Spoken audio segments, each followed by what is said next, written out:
What if I told you the biggest fight of your life wasn't against your worst enemy, but against God Himself? That's insane, right? Get this.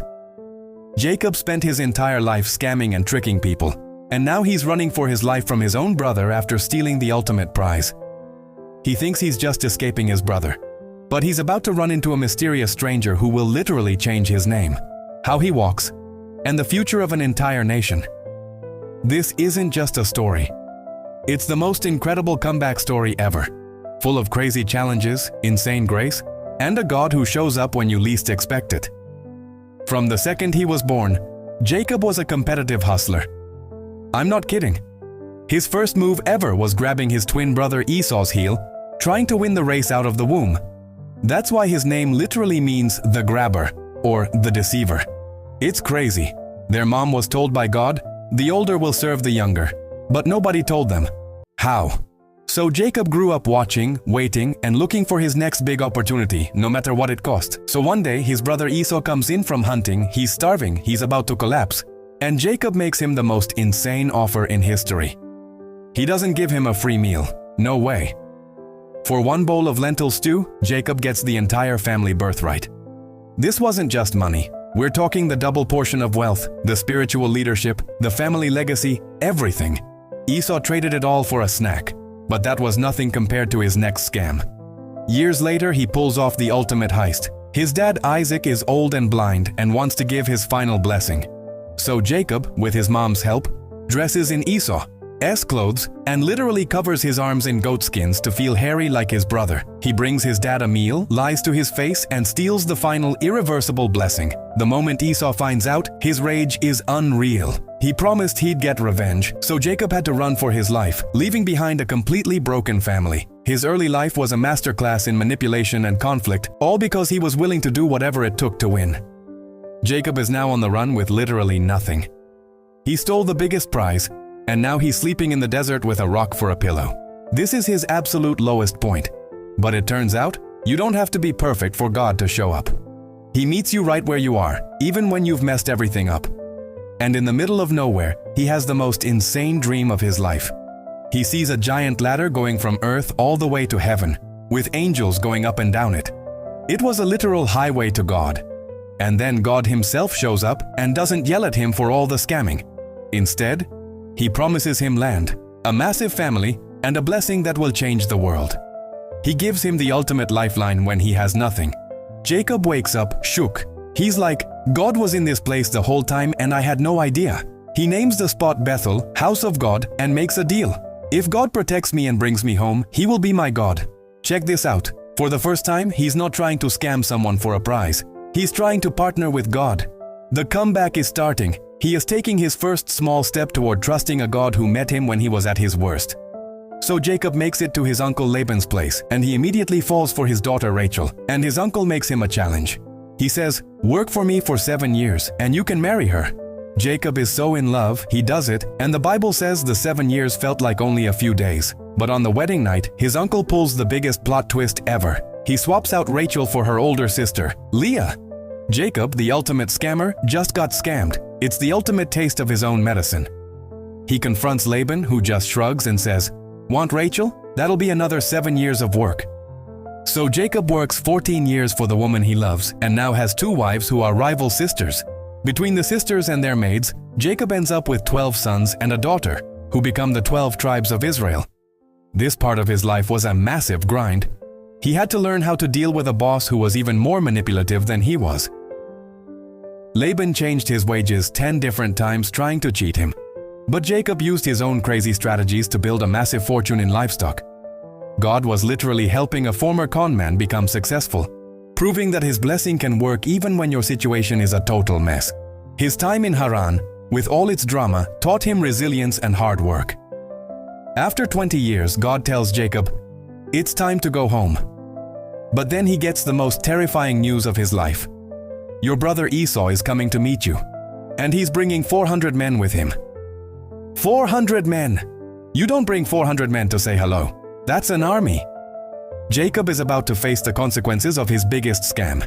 His survival instincts kick in. He splits his entire camp in 2, hoping to save at least half his family.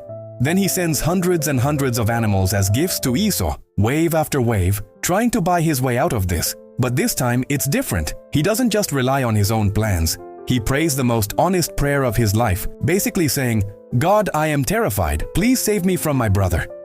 The guy who always had a scheme is now putting all his hope in God's mercy. This shows how much he's changed. He sends everyone and everything he owns across a river and stays behind, alone. He has no money, no family, no escape plan to save him now. It's the ultimate showdown, and he's completely vulnerable, with nowhere left to run. This is the perfect setup for the craziest encounter of his life. It's pitch black, Jacob is totally alone, and out of nowhere, a mystery man appears and attacks him. They get into the most insane wrestling match you've ever heard of. They fight all night long. This wasn't just a physical fight, it was a battle for his soul, a clash with his entire past of scheming and fear. It was a brutal, non-stop struggle to completely break him. The man literally dislocates Jacob's hip, but Jacob refuses to let go. This guy has been a grabber his whole life, and he's not stopping now. Even in unbelievable pain, Jacob holds on and demands a blessing. This is the final challenge. The man asks his name, and for the first time, Jacob admits it. "I am Jacob, the deceiver." In that moment, the man gives him a new name, Israel, which means he who wrestles with God. He literally won a new identity by clinging on for dear life. He walks away with a permanent limp, a 24/7 reminder of this crazy night. Every step for the rest of his life was a lesson. You do not win by scamming, you win by holding on to God. His limp is basically a diploma that says, "I graduated from being a scammer to being a guy who relies on God." It's unbelievable. This one night changed him forever. His sun comes up, and Jacob, limping from his all-night wrestling match, sees Esau and his 400-man army. This is it, the final boss battle. But then the most unexpected thing happens. Esau isn't charging with swords. He's running to Jacob and he's crying. He drops everything to hug his brother. Jacob, who used to be so proud, is now the humblest guy in the world. He bows down to the ground 7 times, calling himself Esau's servant. This is a completely different person. And then the impossible happens. Esau lifts him up, hugs him, and they both just cry. 20 years of anger and bitterness just vanished in one hug. It's insane. Jacob insists on giving Esau all the gifts he sent, trying to make things right for what he did. At first, Esau's like, "Bro, I don't need them, I have enough." But Jacob insists, and Esau accepts. This wasn't about the money, it was about forgiveness and restoring their family. They go their separate ways in peace. A whole generation of fighting was just wiped out in a single moment of humility and forgiveness. After this insane reunion, Jacob goes back to Bethel, the place where he saw the ladder to heaven, and he makes good on his promise. He builds an altar to God. Then he does something huge. He tells his family to get rid of all their fake idols they picked up over the years, and he buries them in the ground. He literally buries his old life and goes all in with God. The scammer is officially gone. The patriarch is here to stay. His life from here is still wild, but he becomes this legendary leader.